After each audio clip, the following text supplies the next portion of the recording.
Maintain చేయడం కూడా చేత కాకపోతే మీరా రాజశేఖర రెడ్డి గారి వారసులు, మీరా రాజశేఖర రెడ్డి గారి ఆశయాలను నిలబెట్టే వాళ్ళు, మీదా వైఎస్ఆర్ కాంగ్రెస్ పార్టీ, మీది వైఎస్ఆర్ కాంగ్రెస్ పార్టీ కాదు. వై అంటే వైవి సుబ్బారెడ్డి గారు, ఎస్ అంటే సాయిరెడ్డి గారు, ఆర్ అంటే రామకృష్ణ, సజ్జల రామకృష్ణ గారు. ఇలా తయారయ్యింది ఈరోజు వైఎస్ఆర్ కాంగ్రెస్ పార్టీ. దీంట్లో వైఎస్ఆర్ గారు లేరు.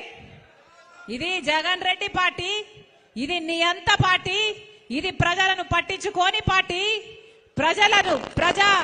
ప్రజా సమస్యలను పట్టించుకోని పార్టీ, ప్రజల ప్రయోజనాలను తాకట్టు పెట్టి బీజేపీకి బానిస అయిన పార్టీ. రాజశేఖర రెడ్డి గారి ఒక్క ఆశయమైనా నిలబెట్టారా?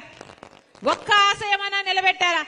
వెలుగొండ ప్రాజెక్టు రాజశేఖర రెడ్డి గారు ఎంతో కోరుకున్న ప్రాజెక్టు, ఎంతో 4,50,000 ఎకరాలకు నీళ్లిచ్చే ప్రాజెక్టు. ఒక్క ఈ జిల్లాకే కాదు, పక్కన కర్నూలు కడపకు కూడా నీళ్లిచ్చే ప్రాజెక్టు, 45 టీఎంసీల సామర్థ్యం ఉన్న ప్రాజెక్టు. రాజశేఖర రెడ్డి గారు 60% పనులు పూర్తి చేసి పోతే ఆ తర్వాత చంద్రబాబు గారు కనీసం తట్టడు మట్టడి తీసిపోసాడా? 5 సంవత్సరాలు చంద్రబాబు గారు ముఖ్యమంత్రిగా ఉంటే వెలుగొండ ప్రాజెక్టు ఒక్క అడుగు కూడా ముందుకు వేయలేదు. ఆ తర్వాత జగనన్న గారు ముఖ్యమంత్రి అయ్యారు.